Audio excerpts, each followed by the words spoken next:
afternoon and welcome to a very special interview show of the Prode. In this episode of the Prode, we turn to Argentina, where President Javier Milei is working on advancing one of the most ambitious market liberalization agendas seen in recent decades. Framing himself as a defender of individual freedom and economic openness, Milei has captured attention across the West and the East, drawing interest from policymakers, commentators, and political movements alike. Is his presidency a serious libertarian experiment or a political gamble? What does Argentina's reform path reveal about governance, economic resilience, and democratic expectations in the global south? Joining us is Tobias Belgrano, a seasoned political analyst with a focus on Latin America, to help us unpack the global implications of this bold and controversial political shift. Thank you so much, Mr. Tobias, and a very warm welcome to the show. Hi, thanks for having me. So I would like to begin the conversation by asking that what social and economic conditions enabled Javier Milei's rise, and how did this outsider's persona resonate with the Argentinian voters? Well, to begin with, we got to start thinking about how Latin American politics works in general. The context before Javier Milei arriving to power is was a context of a big coalitions. I mean, we have the Pro coalition, which was a center-right coalition, and a center-left coalition, which was Kirchnerism or Peronism or Pan-Peronism. It was like a mixture of the. In my first article I wrote about Javier Milei, I compared it a lot with the previous experiences of Venezuela with Hugo Chavez, where the big coalitional system of Acción Democrática or Democratic Action and COPEI, which were the right and left wing parties, was collapsed after an economic crisis in the 90s, at the end of the 90s, and that caused this outsider, a military Hugo Chavez, to rise from within the system, criticizing the system and promising that he would break out the entire system. This is very particular of Latin American democracy, not so comparable with traditional party structures like in Europe or the bipartisan structure of the US. This is very particular to South and Latin America in general. So Milei had the same scenario with an increase in inflation and two coalitions that was Frente de Todos of the Peronism and the Pro Party, which was the previous administration, which both failed economically to control inflation. This caused a lot of anger and frustration in society, and in that anger and frustration, they chose Javier Milei, the libertarian man who promised to bring down the state. And this is very particular about so we gotta enter a little bit in what Peronism is. But Peronism is a party like the People's Party, like the Popular Party, and in general has the this it's very well known because of this power and capability of moving the masses. In this case, Javier Milei was able to beat that apparatus, that system, uh, mainly because this apparatus sometimes becomes very clientelistic and personalistic, and sometimes there's like this abuse of power of that apparatus. And I think part of many popular areas voting Javier Milei in the 2023 election had to do with this anger and this desire to take away the middleman, to take away the clientelistic apparatus from within, especially in poor areas. In middle class and higher class, especially middle class, they were tired about inflation, and in the higher class in general, there's a very anti-Peronist feeling. So that's mainly the causes in a stage for each of the Argentinians to enable Javier Milei. So can you remind me the second part of the question? Yeah, so my second part of the question is that how did this outsider persona resonate with the Argentinian voters? Well, a few years ago, I had an interview with the Argentinian ambassador in Chile, the neighboring country of Argentina, and it was very interesting. Something he told me to understand Argentinian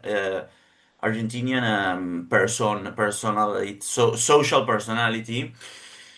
He said Argentinians differentiate from the rest of Latin American countries because they are very moved with leaders who question power.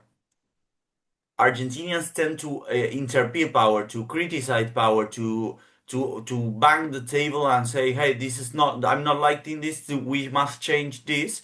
And they are they protest a lot. Not very comparable to the rest of the countries of Latin America, where submission is very much more common in this kind of society. I'm thinking about Chile or Peru or Brazil, like. Submission is much more common in the rest of Latin America, while Argentinians are more they protest much and sometimes get very violent in protests. So that's why it's a very difficult the very difficult country to govern. But Javier Milei, in the same sense as I'm talking about, appeal the Argentinian persona because in the initial parts of the government, especially in the international arena, Javier Milei presented himself as this um, rebel, ultra right, ultra conservative rebel against the woke establishment, and this resonated a lot, especially in the West, in many parts of the rights of the West. So that's why Javier Milei was a very interesting example for another ultra right leaders in the world. The difference, especially with Javier Milei, with those kind of leadership, is that Javier Milei is more. It's more the globalist side of the corner. In general, the leaders of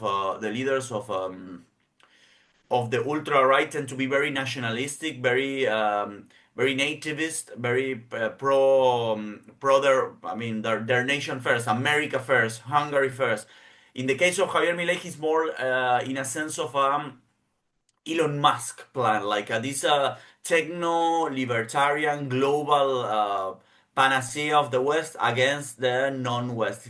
That's the kind of view that's partially because that's why it's partially very different and perceived very different from, for example, foreign news media than Donald Trump. The economic experiment Javier Milei is moving forward is not that protectionist, for example, as Donald Trump. That causes a lot of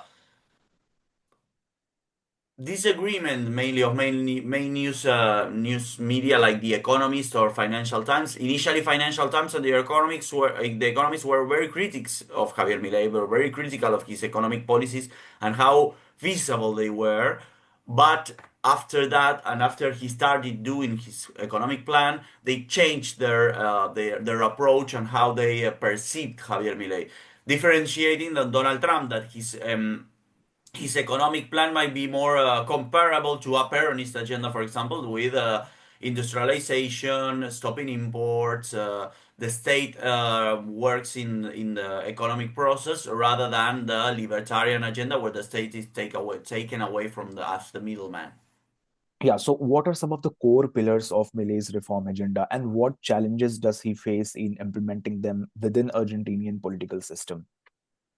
So his agenda, despite the this this Che Guevara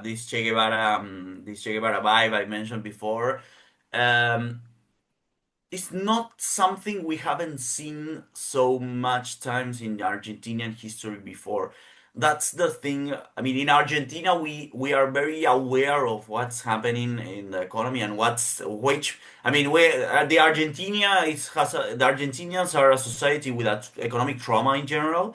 So we are very capable of seeing what's going on and what variables are changing and how they are changing, and the society is like very fast on that. I mean, oh, this is similar to this period of time, so I have to do this. So I have to move in this direction. I mean, people are very capable of moving that. The idea of the program that was main very that it has a lot of similarities with the 1990s program. It's not a new agenda in Argentina. The workers, especially the formal workers, salaries are very adjusted. I mean, they are not able to. Salary is the variable that the government uses to stop inflation, especially because trade unions and yeah, unions tend to be a part of the inflationary problem because they fight for better salaries for the workers when there's inflation, and this scales up the inflationary problem. So that's a variable of adjustment. I mean, the salaries, for example, for example, the public workers' salaries have been 0%, and inflation has been almost 17, if I'm not mistaken, in what's been in 2025. So that's a very, I mean, they are very left behind within prices. And Argentina has become, but the system, the monetary system Javier Milei proposes, it's something also that we've seen before. The system works with a overvalued currency. The peso becomes a very scarce and very valuable currency from one moment to another. And this is sustained with the government paying massive interest rates to the people who do, for example, CDs in Argentina. A lot of people from a lot of investors from abroad buy bonds from Argentina, so they have to make their dollars to pesos, and generates artificial demand for peso. So the government pays massive interest rates for the tenancies of foreign investors in pesos in Argentinian currency, and this makes the system work for a while. There's no inflation. There are no bottlenecks. There's a massive import. I mean, the local industry starts to die against the foreign imports, especially in general. We saw it from in the previous experiences. We saw it from the West. We're now seeing it from China, especially from Amazon and Chinese products from Amazon. Now Temu is planning to open up their own brand in Argentina. So this causes a lot of unemployment, and it diminishes the workers' conditions in general. So the Argentinians are finding a hard place where, in the end of the day, the problem is the government is not able to pay without exceeding the debt. This year, the Argentinian government got a new IMF loan. This loan is used to pay these interest rates and make the investors get their tenancies in pesos. But this causes the foreign reserves of Argentina to be reduced every day, every day, and every day. So in the end of the day, what happens is that there's a massive currency devaluation because the tendencies in pesos were artificial, were not genuine, were not natural. Argentina, for example, because of this currency revaluation, is one of the most expensive countries in the world. Even more in some things that London or a coffee in Buenos Aires is more expensive than getting a coffee in London right now, and this is not because Argentinians became hyper productive, or we found a new oil facility in Patagonia. This is because there's an artificial financial scheme to make this work and to do give the investor this money. And the problem is that when the system falls apart, because we lived it recently also with the macro experience, where the system falls apart, where the investors feel the government is, or perceive the government is not able to provide those interest rates in a long term, they leave massively. And the problem is that the country has a massive devaluation and has to pay the foreign debt that was used to pay the foreign investors. This is the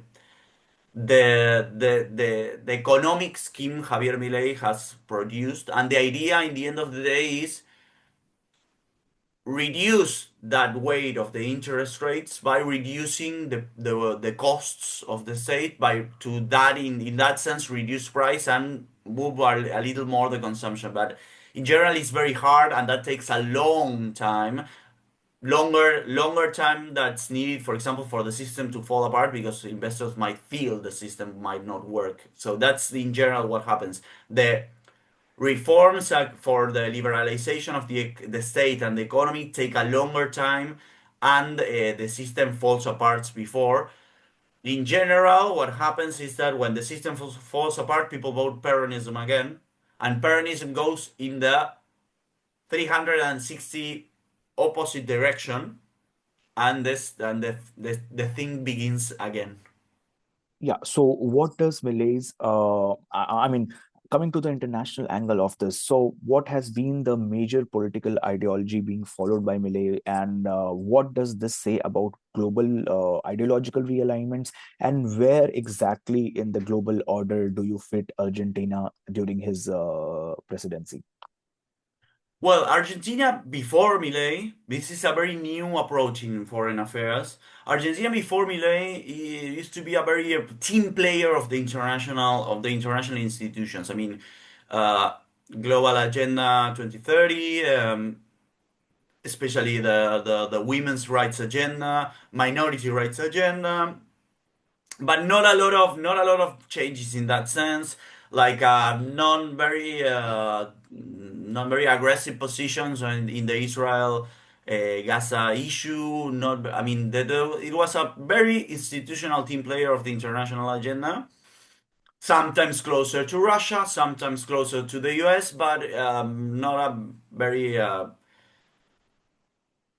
crazy thing. Right now, the thing has changed a lot. The To a more ideological agenda. The new international agenda of Javier Milei is very ideological, and it has to do with a perceived, because in general that's something Argentinians are very criticized of, a perceived belongings to the Western heritage, because mainly Argentinians are a lot of Argentinians are Italian descendants, so they feel they are more European than the rest of Latin America, which is disputable. But the problem is that this agenda is very ideological, has not much to do with the economic interests of Argentina.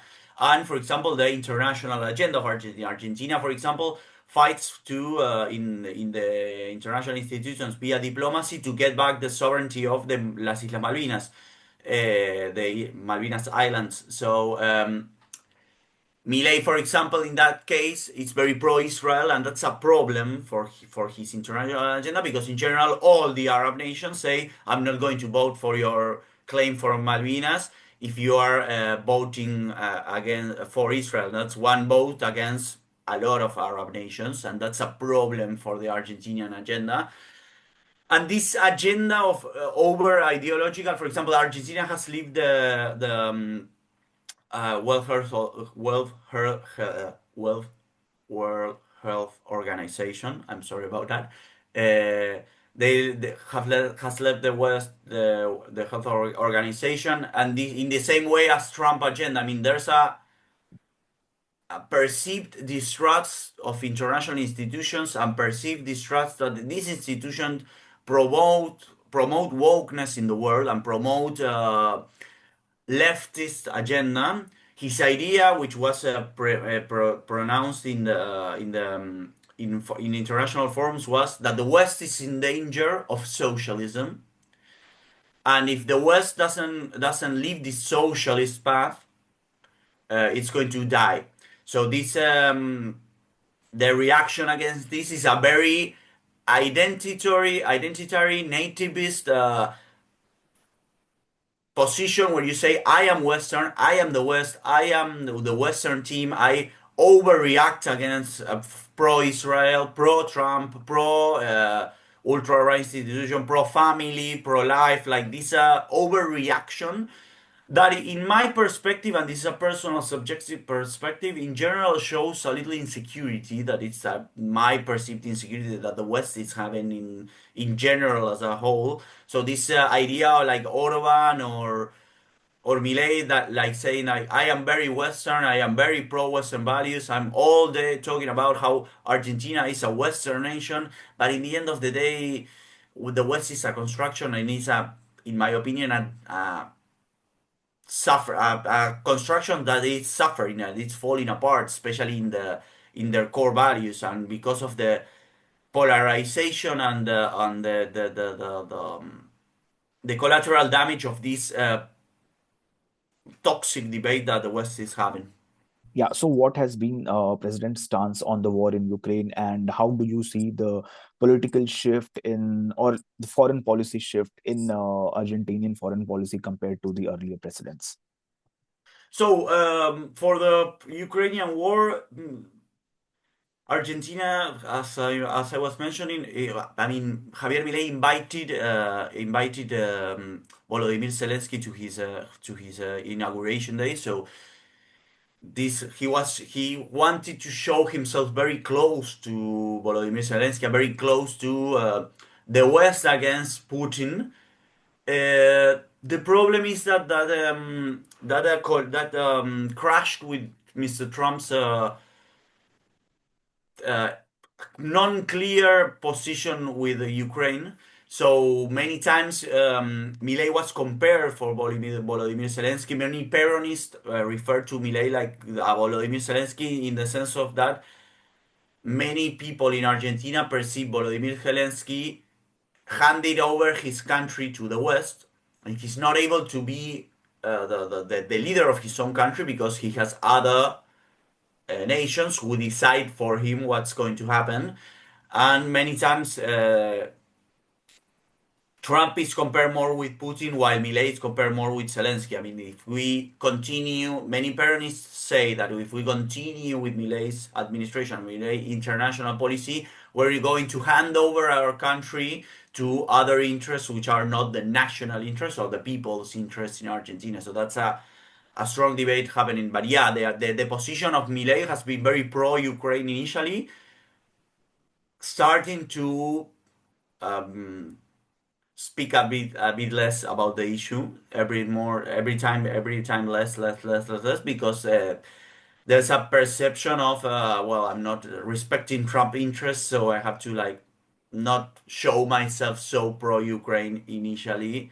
But his relationship with Vladimir Putin was always negative. I mean, Javier Milei referred in his in previous in on the campaign as Putin as a communist, despite everyone knows that Putin is not a communist.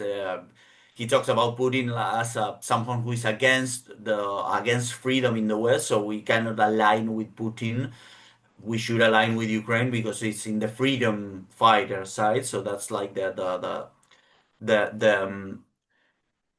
the approach, despite Ukraine and Argentina are not compatible economies, they are in many senses they are competitive because Ukraine, such as Argentina, has one of the most fertile lands in the planet.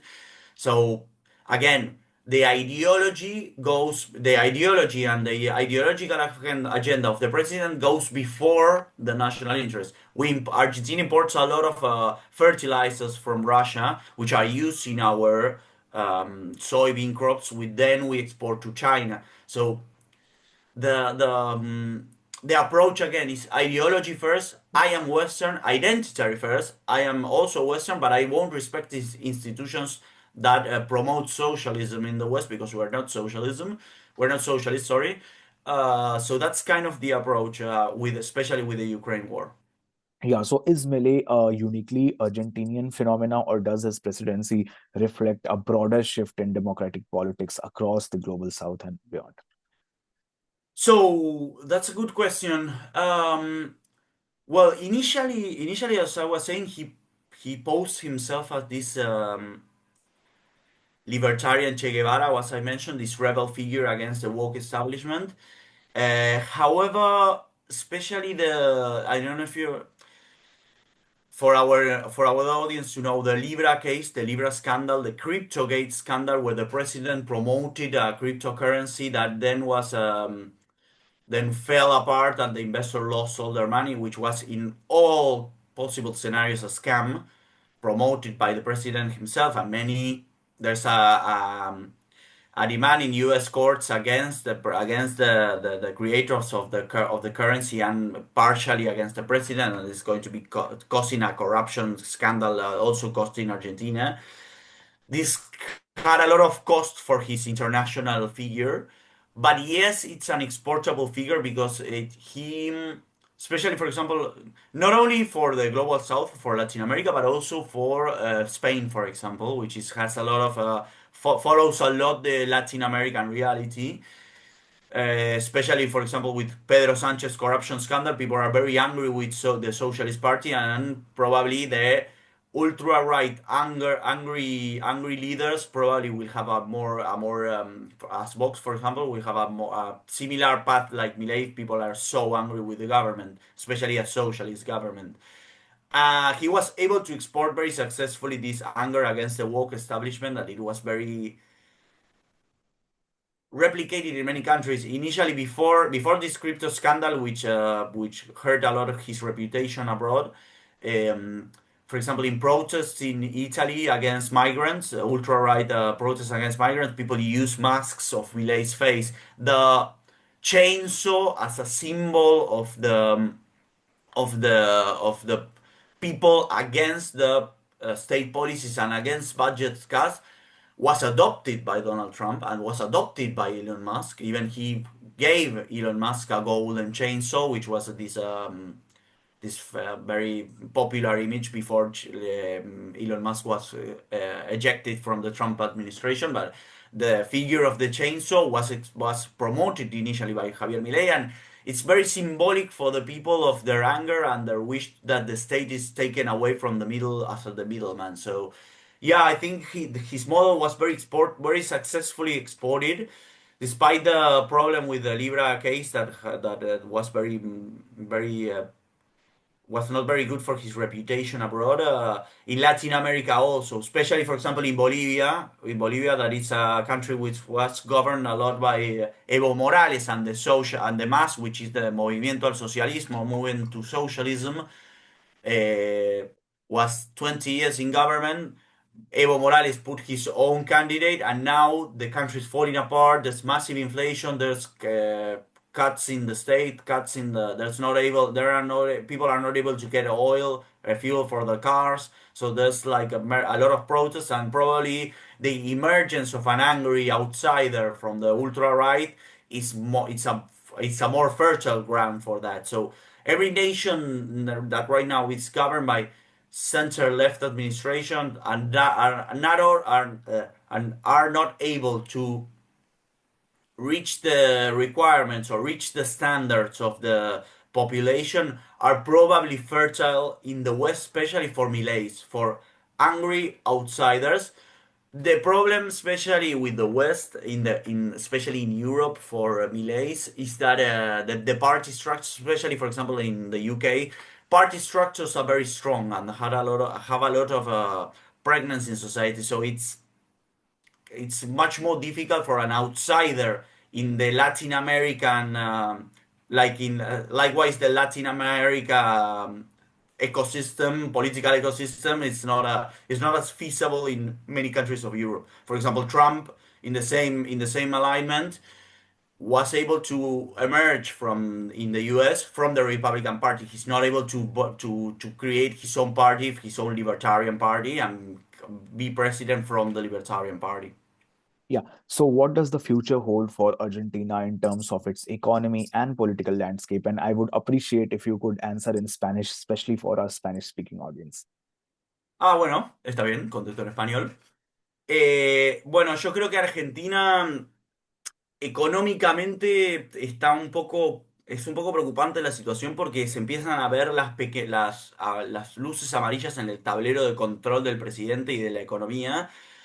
El día de ayer, esta semana salió, por ejemplo, la balanza comercial y la importación de productos es mucho más alta que la exportación y eso en general te está mostrando que estás gastando más dólares de los que realmente tenés para importar, para que la gente se vaya al exterior de vacaciones. En general los gobiernos hacen esto para ganar elecciones de medio término. Entonces, lo que termina pasando, como decíamos al principio del podcast, es que termina en una devaluación enorme, los sueldos que quedaron ya atrasados por la inflación empiezan a pelear por mejores salarios y tenés una catástrofe un poco inflacionaria. Eso es un poco lo que creo que puede llegar a pasar en los próximos meses, salvo que el gobierno siga consiguiendo préstamos del exterior y le sigan financiando todo, que tampoco es imposible, porque la realidad es que el gobierno de Trump es muy pro Javier Milei y quiere empujar el proyecto libertario, pero si no, es muy probable que terminemos como siempre termina la Argentina, que es volviendo a empezar. Eso en lo económico. En lo político, creo que, bueno, como sabemos, Argentina es un país que está muy atado a lo económico. Si la economía no funciona, la gente no vota al gobierno y el gobierno pierde las elecciones. De vuelta, es un gobierno que creo que juega mucho sobre la línea, sobre el fleje, sobre los bordes del sistema, económicamente, políticamente, porque también se habla mucho de la libertad, pero hay una persecución al periodismo y al periodismo independiente muy violenta, demasiado violenta, ya en muchos casos ya pasándose no solo del trampismo con sus formas, sino que las milicias digitales llegan a límites que son casi putinianos de la manera de llevar adelante. la persecución a la prensa, el uso del sistema de inteligencia para perseguir periodistas, para ensuciar periodistas. Entonces creo que hay que tener mucho cuidado sobre ese lado y políticamente, porque después, si este gobierno económicamente fracasa como fracasaron los últimos dos de la Argentina, es decir, las posibilidades de fracaso no son pocas, eh, lo que puede llegar a pasar es que haya un retorno mucho más violento y mucho más enojado. Es decir, puede haber una vuelta de la izquierda o del peronismo, o un peronismo de izquierda o de un peronismo que sea súper agresivo, que sea súper violento y que sea súper persecutorio, mucho más persecutorio y mucho menos respetuoso de las instituciones de lo que viene siendo el gobierno de Javier Milei. Entonces hay que tener mucho cuidado porque como decimos en Argentina, la vida es una rueda. Y un día vas a estar arriba, pero cuando estés abajo es probable que te vengan a buscar de la misma manera que vos lo fuiste a buscar arriba. Yeah, thank you so much, Tobias, for your time. And it was a pleasure having you here on the Pro. Really appreciate you taking the time and explaining the Argentinian politics and its implications on Global South in great detail. Thank you once again for your time. Thank you for having me.